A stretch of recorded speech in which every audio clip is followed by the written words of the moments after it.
Le 18 octobre dernier, M6 a donné le coup d'envoi d'Incroyable Talent 2022.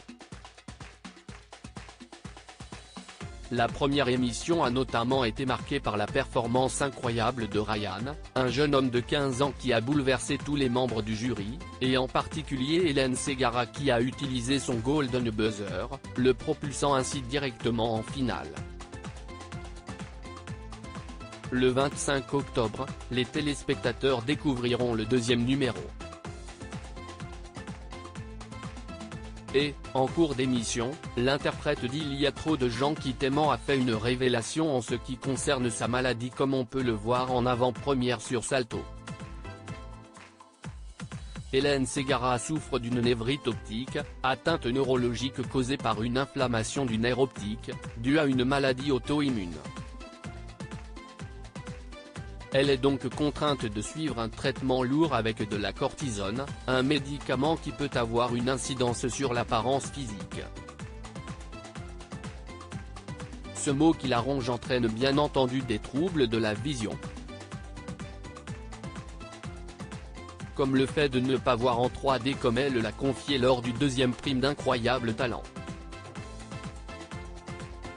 Une prestation magique lors de ce tournage, Sugar Sammy, Eric Antoine, Marianne James et Hélène Ségara ont notamment fait face à une jeune femme déguisée en astronaute qui propose avec d'autres personnes un anti-gravity show, le nom de la compagnie.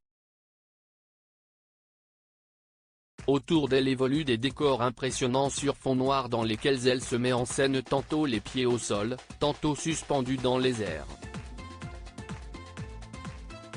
Le public a ainsi l'impression d'être dans une sorte de déco en 3D. Si est génial, si est bien fait, a lancé Marianne James au cours de la prestation. Elle n'est pas la seule à avoir été impressionnée par cette pratique complexe. J'ai eu l'impression d'entrer dans la PlayStation 12, le truc qui n'existe pas encore, a confié le magicien et humoriste. Et Hélène Ségara d'enchaîner, je suis d'accord avec mon ami. Ce que je dois dire, si est qu'un dehors du mapping qui est sublimissime et tout le travail qui est fait, ce qui m'a vraiment bluffé si est aussi la façon dont vous vous mouvez et vous déplacez. Pour un spectacle il y a très longtemps, j'étais harnaché car j'étais pendu tous les soirs comme une Esmeralda. Et en étant harnaché à 11 mètres, je n'ai jamais réussi à me mouvoir à un dixième de ce que vous bougez. Si est incroyable. Je n'ai pris plein les mirettes. Et ces mirettes, elle avait l'impression durant le temps d'une prestation qu'elle n'était plus rongée par sa névrite optique.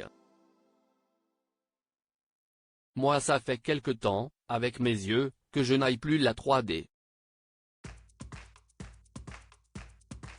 Et là, l'espace d'un instant, j'ai eu l'impression que je l'avais retrouvée.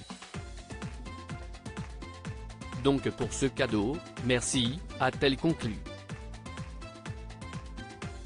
Mais sa maladie était malheureusement toujours présente, une souffrance évoquée par la présentatrice Karine Le Marchand lors du lancement.